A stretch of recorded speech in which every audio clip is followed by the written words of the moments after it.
ये paper assistant professor Himachal Pradesh का बताया जा रहा है। ये मीडिया के माध्यम से आया है।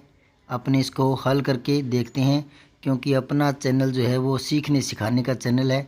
ठीक है, तो देखते रहें, जुड़े रहें। मैं इसे समझाने का प्रयास कर रहा हूँ और इसके साथ आप बहुत सारी चीज़ें देखोगे, जानोगे, दुहराई होगी। तो जुड़े रहें, देखते रहें, पूरा ज़रूर देखें। ये क्वेश्चन एक है, गे वर्ण का निर्माण निम्नलिखित वर्णों के योग से हुआ है।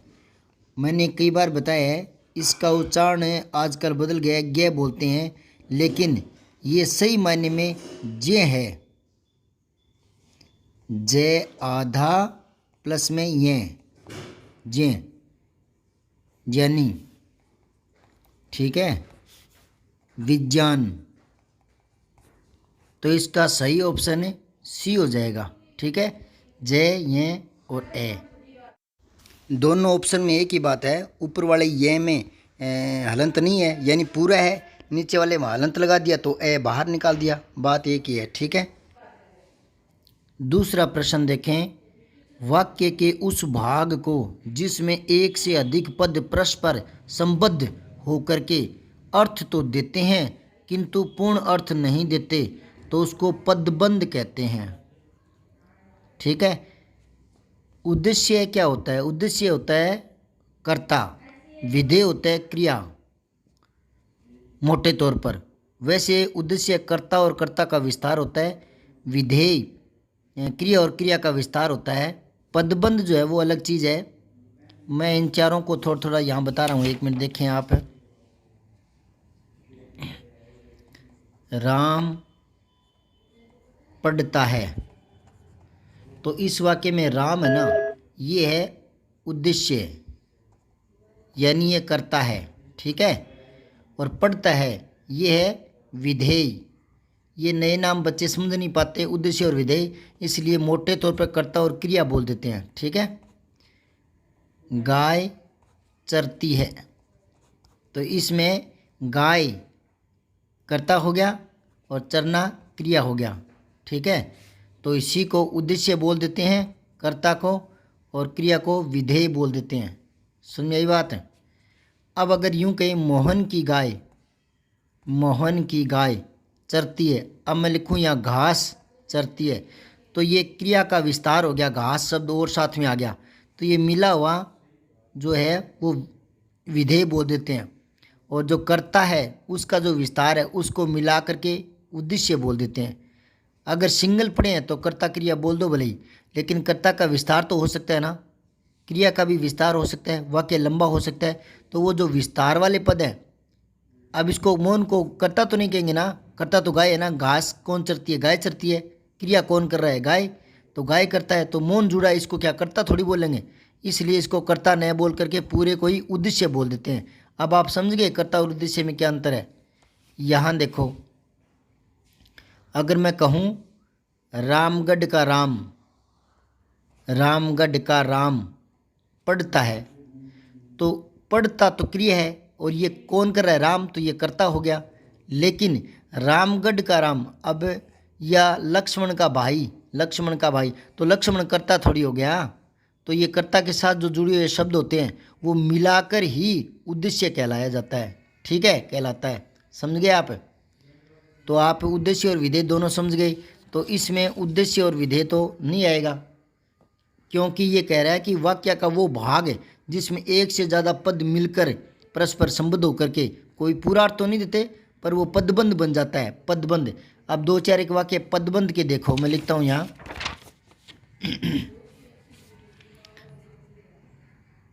मैं लिखता हूँ यहाँ, नाली में बहता हुआ पानी गर्म है, तो पानी गर्म है, और ये मैंने एक छोटा सा पदबंध बना दिया, नाली में बहता हुआ पानी, नाली में बहता हुआ पानी। ठीक है, एक और देख लो, नीम के पास खड़ा लड़का मेरा भाई है।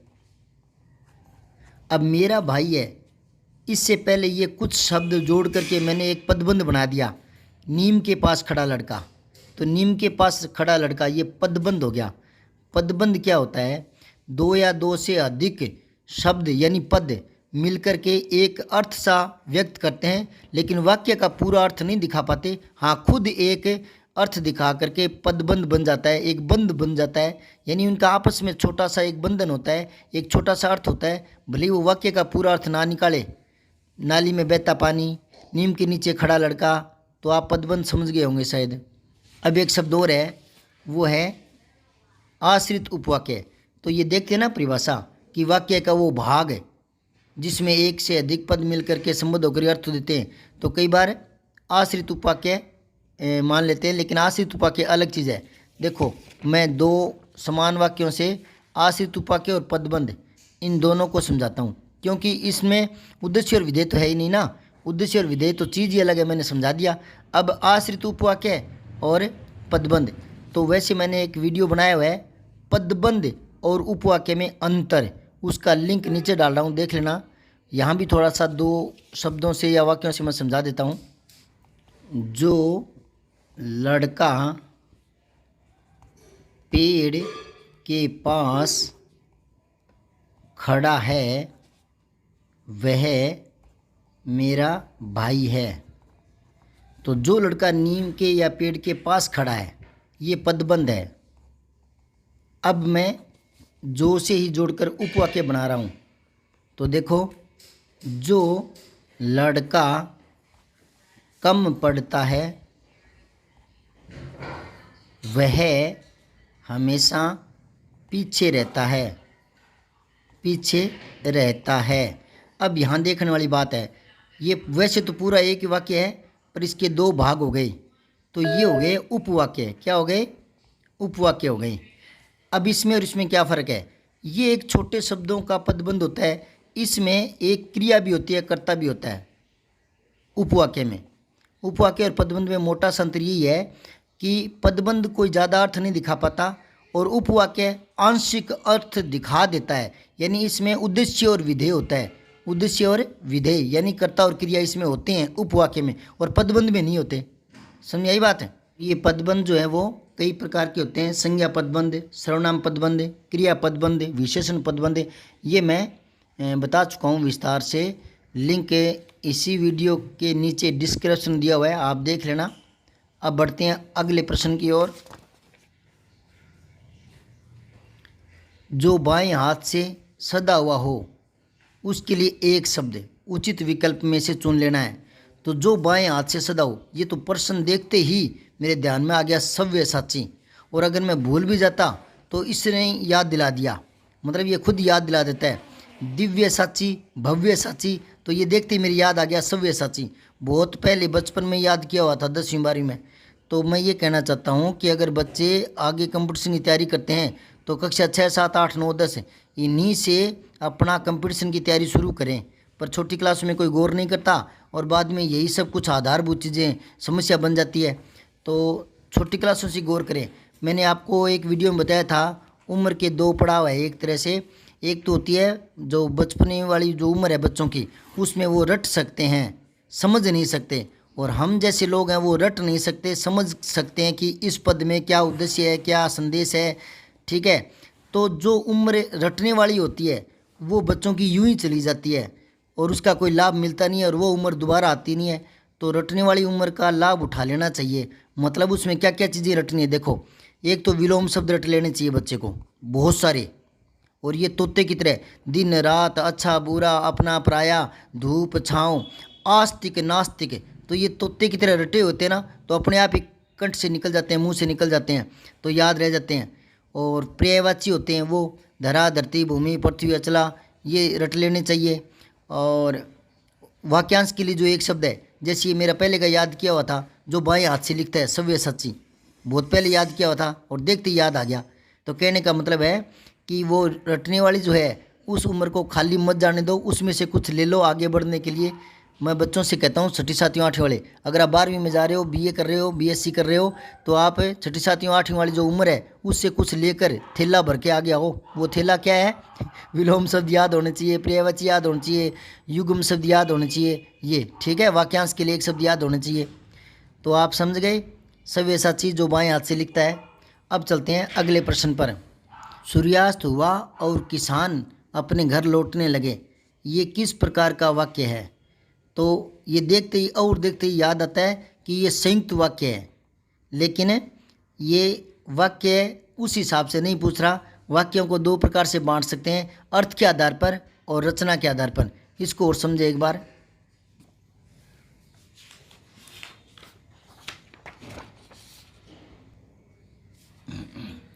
वाक्य जो है वो रचना के आधार पर तीन प्रकार के होते हैं। तीन कौन कौन से? सरल, संयुक्त और मिश्र वाक्य या मिश्रित वाक्य, ये तीन प्रकार के होते हैं। और इनके बारे में विस्तार से जानना चाहो तो इसी वीडियो के नीचे डिस्क्रिप्शन में लिंक दे दूंगा, तो वहाँ देख लेना। तो सरल वाक्य में एक कर्ता एक क्रिया यानी एक उद्देश्य एक विधेय होता है। संयुक्त वाक्य और मिश्रित वाक्य में दोनों में दो दो कर्ता दो दो क्रियाएं होते हैं, लेकिन ये वाले उपवाक्य में बंटे होते हैं ये दोनों। ठीक है, सरल वाक्य में कोई उपवाक्य नहीं होता, एक बात एक बार में कह दी जाती है। और यहाँ एक बात को तोड़कर कहा जाता है दोनों में, इसमें और इसमें। कैसे? अगर मैं कहूँ कि मैंने जयपुर वाला प्लॉट बेच दिया, मैंने जयपुर वाला प्लॉट बेच दिया, ये मैंने एक ही बार में अपनी बात पूरी कर दी, तो ये सरल वाक्य है। और अगर इसी को मैं दो बार में पूरी करूँगा, मैंने वह प्लॉट बेच दिया जो जयपुर में था, तो वह प्लॉट बेच दिया जो जयपुर में था, तो दो उपवाक्य हो गए ये। तो उपवाक्यों में संयुक्त वाक्य बंटा होता है और उपवाक्यों में मिश्रित। लेकिन इनमें अंतर ये है कि संयुक्त वाले तो सीधे के सीधे जुड़े होते हैं, दो बात एक साथ। इसमें एक उपवाक्य दूसरे पर आश्रित होता है, तो ये अंतर होता है दोनों में। और विस्तार से नीचे देख लें, बहुत सारे वीडियो बनाए हुए हैं। अब बात आती है अर्थ के आधार पर। तो यहाँ जो पूछ रहा था वो अर्थ के आधार पर पूछ रहा था कि सूर्यास्त हुआ और किसान अपने घर लौटने लगा। ये रचना के आधार पर देखें तो संयुक्त वाक्य है, संयुक्त। लेकिन ये अर्थ के आधार पर पूछ रहा है, तो अर्थ के आधार पर 8 प्रकार के वाक्य होते हैं, तो इसने 4 तो यहीं बता दिए। ठीक है, इन 4 में से आपको छांटना है कि ये किस प्रकार का है। तो देखें, संदेहवाचक तो नहीं है ये। संदेहवाचक में क्या होता है? देखो, संदेहवाचक समझाता हूँ थोड़ा सा। वैसे इसके भी मैंने वीडियो बना दिए हैं, देख लेना आप, नीचे लिंक दे रखे हैं। यहाँ मैं संदेहवाचक और इन सबके एक एक उदाहरण बता रहा हूँ। नंबर 1, संदेहवाचक। इसमें क्या होता है? संदेह दिखाया जाता है, संदेह प्रकट होता है, या फिर संभावना भी होती है, संभावना प्रकट की जाती है। दो बातें होती है संदेहवाचक में। उदाहरण अगर आप देखना चाहो तो संभवतः है वह सुधर जाए, तो संभावना है कि वो सुधर सकता है। तो जिन वाक्यों में संभावना या संदेह दिखाया जाता है वो संभाव्य वाक्य। एक उदाहरण और देखो, शायद मैं कल समय निकाल पाऊँ, या यूँ हो सकता है शायद आज वर्षा हो। तो इस तरह के जो वाक्य होते हैं जिसमें संदेह और संभावनाएं होती है, तो वो संदेहवाचक होता है। तो इसमें संदेहवाचक तो नहीं है। सूर्यास्त हुआ और किसान अपने घर लौटने लगे, दो बात अलग अलग बताई है, तो इसमें विधिवाचक होगा। विधिवाचक में क्या होता है? कोई विधान ही प्रस्तुत होता है, यानी कोई क्रिया के होने का बोध हो जाता है। तो यहाँ क्रिया होने का बोध हो गया, सूर्यास्त हुआ, किसान अपने घर लौट गए। और ये जो विधिवाचक वाक्य होते हैं ये साधारण वाक्य भी होते हैं, मिश्रित वाक्य भी होते हैं और संयुक्त वाक्य भी होते हैं। यानी संयुक्त और मिश्रित और सरल, इन तीनों को आप इनमें ढाल सकते हो। ठीक है, ये भी मेरा पीछे विस्तार से बताया हुआ है, तो वो नीचे देख लें डिस्क्रिप्शन में। अब बात करते हैं, इसका उत्तर तो मैंने बता दिया, पर इसको और समझते हैं। संकेतवाचक है, थोड़ा सा देख लो, संकेतवाचक है।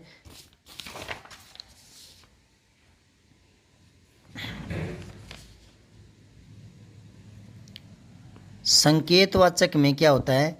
एक जो क्रिया है वो दूसरी क्रिया पर निर्भर करती है, संकेत दे देती है। एक काम दूसरे काम के होने का संकेत दे देता है। ये ज़्यादातर यदि तो से जुड़े होते हैं या अगर से जुड़े होते हैं। उदाहरण देखो एक दो, यदि बारिश होती तो फसल अच्छी हो जाती, यदि बारिश होती तो फसल अच्छी हो जाती, यदि तो से जुड़ जाता है ये। ठीक है, संकेत है, समझ आई बात है। और देखो, अगर मेहनत करोगे तो सफलता ज़रूर मिलेगी। समझ रहे हो, अगर मेहनत करोगे तो सफलता ज़रूर मिलेगी। ये संकेत किया जा रहा है, तो संकेतवाचक। तो यहाँ कोई संकेत नहीं है।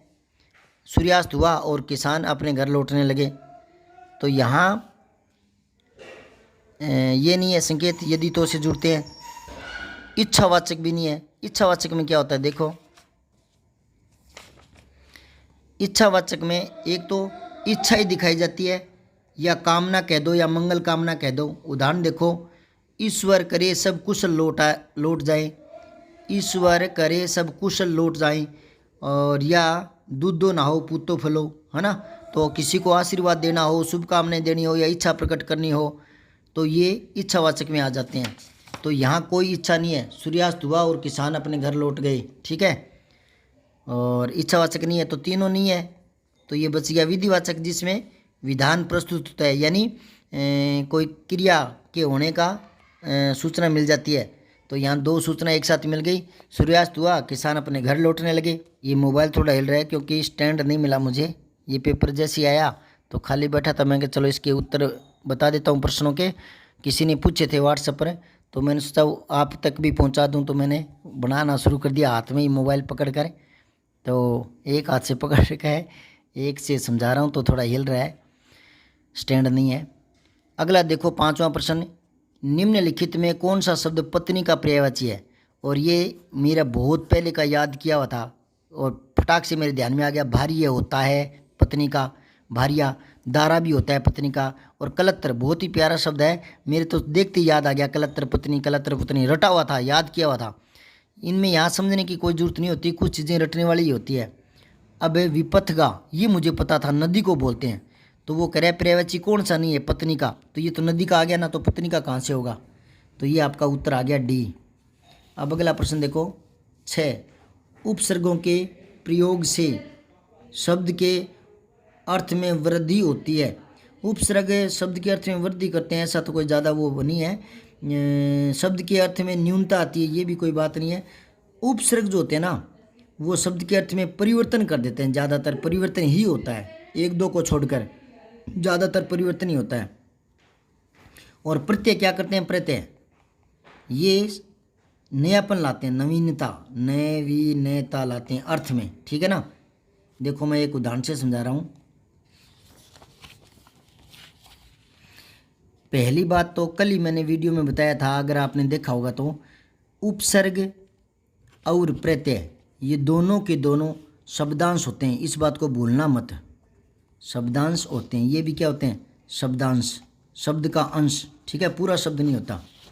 जैसे अगर मैं लिखूँ यहाँ से फे ले, अगर मैंने यहाँ ए जोड़ दिया तो ये क्या है, शब्दांश है, पूरा शब्द थोड़ी है, शब्द तो ये है। तो मूल शब्द के साथ जुड़ते हैं दोनों के दोनों, मूल शब्द मूल शब्द के ये तो पहले जुड़ जाते हैं उपसर्ग, और प्रत्यय बाद में जुड़ जाते हैं, और दोनों शब्दांश होते हैं। तो मूल शब्द ये रहा और ये शब्दांश हो गया, उपसर्ग हो गया ये।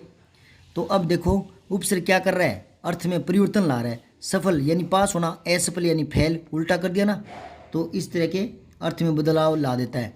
और यहाँ क्या है, प्रत्यय जो है ना वो बदलाव नहीं लाते, अर्थ को बदलते नहीं है, पलटते नहीं है, उल्टा नहीं करते, बल्कि नवीनता ला देते हैं। जैसे सफल है, इसमें ता जोड़ देंगे, ता, तो ये शब्दांश है और बाद में जुड़ा है इस शब्द के, तो प्रत्यय हो गया। इसने अर्थ बदला नहीं है, लेकिन अर्थ में नवीनता ला दी, जैसे सफल और सफलता। जैसे धर्म एक शब्द है, इसमें इक जोड़ देंगे, इक, तो ये जगह धार्मिक है। तो अर्थ तो उसी से संबंधित रहा ना, धर्म और धार्मिक है। इसका साथ में इक जुड़ गया, तो इसका मतलब हो गया धर्म का जुड़ गया इसके साथ, धर्म और धर्म का, तो ये विशेषण बन गया। तो मतलब क्या हुआ कि अर्थ पलटा नहीं है, नवीनता जरूर लाइए। तो प्रत्यय नवीनता लाते हैं और उपसर्ग अर्थ को बदल देते हैं। जैसे न्याय है, न्याय, ए जोड़ोगे तो अन्याय हो गया ना, फल प्राप्ति हो गई, फल, और विफल फैल हो गया। तो इस तरह के जोड़ देते हैं। जैसे चार है, इसके आगे उप लगा दिया, उपचार, तो नया अर्थ हो गया ना, ये वाला अर्थ बदल दिया ना। योग तो उपयोग, जैसे डर, तो नी लगा दो, निडर, अर्थ उल्टा हो गया ना, तो उपसर्ग के अर्थ को बदल देते हैं। तो यहाँ देखो ये कह रहा है परिवर्तन ला देता है, तो इसका सी होगा। अपरिवर्तित होता है, ये तो नहीं होता, ये तो गलत है। तो आपका सी उत्तर आ गया। 7वां प्रश्न देखो, शाबाश, तुम तो छुपे रुस्तम निकले। इस वाक्य में शाबाश पद अव्यय है और उसका भेद पूछा है। तो समानाधिकरण नहीं, व्यधिकरण नहीं, विस्मय बोधक हाँ ये है, संबंध बोधक नहीं। तो ये उत्तर आ गया। थोड़ा थोड़ा बता दूं, समानाधिकरण क्या है और व्यधिकरण क्या है। देखो, समुच्चय बोधक जो अव्यय शब्द है, समुच्चय बोधक है अव्यय या अविकारी शब्द जो होते हैं वो वाक्यों को या उपवाक्यों को जोड़ते हैं, ठीक है। लेकिन ये भी दो प्रकार के होते हैं, समानाधिकरण और व्यधिकरण। व्यधिकरण ये दो प्रकार के हैं। इनके भी आगे उपभेद है और ये उपभेद भी मैंने इन पर वीडियो बनाया हुआ है, लिंक में जाकर देख लें, ठीक है। इसके भी उपभेद है, इसके भी, पर मैं इनको थोड़ा थोड़ा एक एक उदाहरण से बता देता हूँ। समानाधिकरण में क्या दो बातें एक साथ जोड़ कर बता दी जाती है, दो शब्द या दो वाक्य। कैसे? राम और श्याम दोनों भाई हैं, तो मैंने इन दो शब्दों को जोड़ दिया। और दो वाक्यों को भी जोड़ देते हैं, वह पढ़ता है सुबह, मान लो सुबह, वह सुबह पढ़ता है और शाम को खेलता है, तो ये और जुड़ गया, शाम को खेलता है। तो यहाँ ये और जो है ना वो समुच्चय बोधक है। समुच्चय बोधक वो होते हैं, देखो अविकारी चार होते हैं, एक तो क्रिया विशेषण होते हैं, एक विस्मय बोधक होते हैं, एक होते हैं समुच्चय बोधक, एक होते हैं संबंध बोधक, चार होते हैं। पूरा डिटेल से मेरा समझाया हुआ है, वीडियो देख लेना। तो यहाँ जो समुच्चय बोधक होता है वो उपवाक्यों को जोड़ते हैं, ठीक है ना। इनमें भी जो उपभेद है उनको देखो आप। समानाधिकरण में तो दो बातें एक साथ जोड़ दी जाती है, और व्यधिकरण में क्या होता है, व्यधिकरण में एक बात दूसरे का उद्देश्य प्रकट करते हुए लिखी जाती है। जैसे तुम मेरी सहायता करो, सहायता करो ताकि, अब ताकि से जुड़ गया, ताकि मेरा काम बन जाए, समझ गए ना आप। तुम मेरी सहायता करो ताकि मेरा काम बन जाए, तो ये ताकि से मतलब कोई उद्देश्य लेकर के कोई बात जोड़ दी जाती है। तो इनके और भी उपभेद है, वो आप वीडियो में देख सकते हैं। तो आप यहाँ समझ गए कि ये जो है ना शाबाश, ये ना तो व्यधिकरण है और ना समानाधिकरण है, ये विस्मय बोधक है, समझ गए। और संबंध बोधक तो मैंने बताया, एक उदाहरण और देख ले संबंध बोधक का, जिसमें आपस में जो संज्ञा पद होते हैं उनका दूसरों से संबंध जोड़ते हैं। जैसे पैसे के बिना तो काम नहीं चलेगा, काम नहीं चलेगा, तो के बिना। ये आजकल वह मेरे पास रहता है, पास, तो ये इस समुच्चय बोधक और संबंध बोधक में क्या अंतर है ये देख लो। समुच्चय बोधक और संबंध बोधक में अंतर इतना सही है कि ये तो एक ही वाक्य में शब्दों का आपस में संबंध तय करने के लिए बीच में आते हैं, पास, दूर, तक, बिना, इस तरह के। और ये वो होते हैं जो उपवाक्यों को जोड़ते हैं, और, किंतु, परंतु, इसलिए, अथवा, फिर भी, किंतु, ये समझ गए आप। विस्तार से देखने के लिए नीचे एक लिंक पर जाएं और मुझसे जुड़े रहें। और अगर जानकारी आपको अच्छी लगी है तो इसको शेयर ज़रूर करें। धन्यवाद। जय हिंद, जय भारत। दीपावली की बहुत बहुत शुभकामनाएं आपको। सब्सक्राइब करके बेल आइकन ज़रूर दबाएं।